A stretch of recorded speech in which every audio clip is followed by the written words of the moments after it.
Everyone has that one video that they haven't posted. For one reason or another, they just didn't feel like sharing that video. The video you're about to watch is one of those videos. I had some feelings and thoughts at the time when I was recording this, which was June 20th of 2025, which is a year old now. It's very funny to me that because I didn't delete this video and I got to rewatch it very recently, I found out that some of my opinions have changed. However, a lot of them stayed the same. At the time, I thought that I wasn't, quite frankly, saying anything about AI and music and art. So as a little preparation for you, the viewer watching this, put yourself in the shoes of 2025 you. Velvet Sundown just came out with that whole debacle that they're an AI band. Timbaland tried to sign an AI artist and had a huge backlash. And AI is slowly but surely trying to take over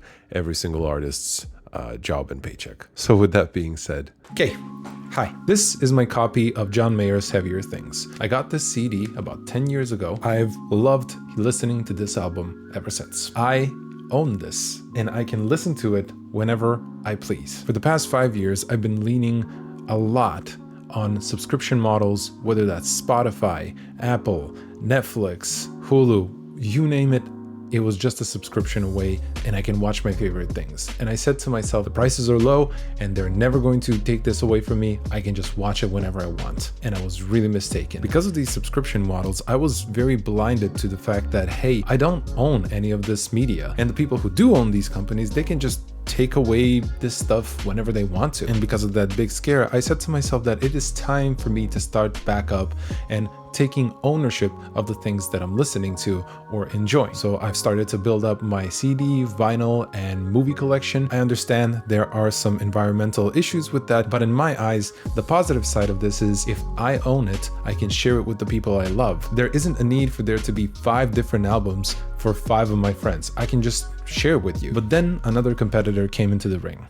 AI. Now, ever since AI was announced, I was really skeptical of its uses. The problem being that this is gonna take away my job. This is gonna take away the job of my friends, and I'm just not okay with it. AI was the main driving factor of why I stopped making music for a while, because people could just put in a prompt and have a song spit out, and it took them no time at all. No practicing of instruments, no understanding of how music works, no learning of musical theory, none of that. The problem that I noticed the most is that the AI boom affected a lot of people. Musicians, artists, especially drawing artists. Now, mind you, there's a huge need for artists still to this day, but that doesn't excuse the fact that if somebody wants to put their talent on Fiverr and have another person pay them for their talent, that part is just gone. Now, people can just simply go on ChatGPT or Google AI or whatever new model, say, make an image of this and get their results. And in 2023, I decided that I was gonna realign myself because I was making a living off of this. And then all of a sudden, all of my clients started using AI and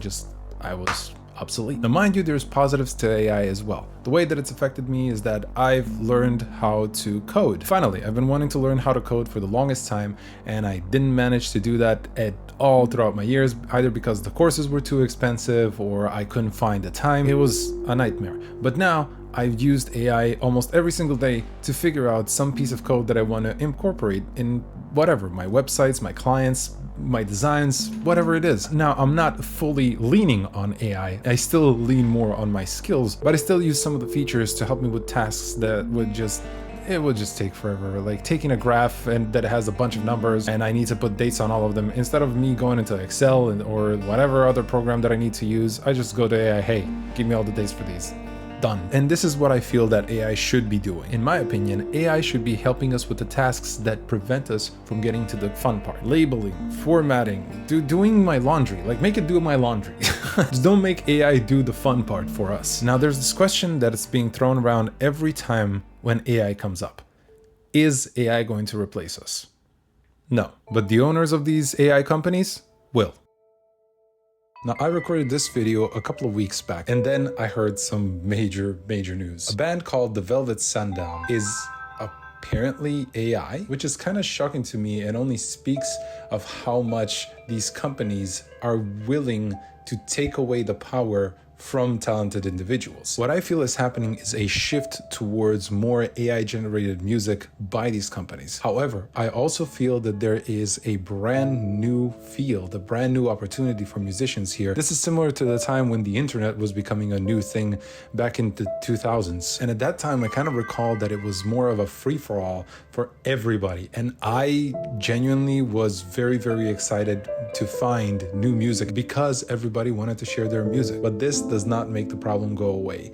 And it is very, very difficult for musicians nowadays to take a look at stuff like this and say, yeah, I am motivated to make it because these other big artists have made it. And if they can do it, so can I. A lot of people, a lot of producers, a lot of creators who have made their mark on society, on life, whether that is through their art, through their music, whatever the case is, they are now utilizing AI to stay there and prevent anybody from entry to this elite group that is at the top, if you want to call it that. If you haven't heard this, Timbaland has tried recently to sign an AI artist and that went really well. ChatGPT just casually stealing Studio Ghibli's art style, that's, just whatever. We'll just take that. Thousands and thousands of developers and designers just losing their jobs overnight because the AI can do it. In my opinion, the AI is not the problem. The CEOs and the owners of these giant companies, they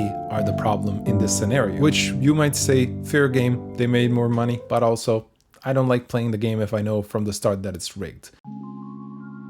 So what can we do to prevent this type of information reaching these AI models? A YouTube video is not going to fix the issue, nor is it going to find the answer, but I will feel a lot better if I am the one that is in control of what I consume. So here's a couple of things that I started to implement that has helped me a lot. Buying physical media and being mindful and deliberate with your purchases will help you in the long run. You will start to appreciate a lot more art, a lot more movies, a lot more music, and be closer to the artists and the art itself. Distancing myself from companies that make me the product. So if my data is being sold on Facebook and Instagram and all these other places, I'm just gonna pick one and I'm just gonna stick with that one. So far, if you've followed me on any other social medias, you'll notice that I haven't posted anything in like 2 years. And the only place that I enjoy posting things on is YouTube. Mainly because I like YouTube. I like the people that are on YouTube. Most of my friends are on YouTube, so I enjoy it. And focusing less on subscription models and more on pay to own. I've started looking more into physical media just because I wanted to have this model of pay to own. I want to have the movie the way the director intended it to be and the people who worked on it one time, and it's okay for me to have it one time. I do not want this one variation of this one show that I love being transferred over to Netflix, then being transferred over to Hulu. Oh no, now it's on Disney Plus. Oh no, now it's not nowhere because you got to buy it on Apple Plus. And it's the same with music. Regardless if you are an artist or a casual listener, we have platforms now that put your music everywhere on all of these streaming platforms. But the best way to actually support artists and support the music that you like is buying directly from the artists themselves and owning their music. Because one thing I realized while creating music in my life, artists, once we create something and put it out into the world, it takes a shape of its own. It's no longer ours. As long as we keep our songs to us, they're just ours. But once we give them to the world, they take on their own shape. Whether we like it or not, AI is here to stay. But there's definitely things that we can do to keep the humanity within our creations. Okay, bye.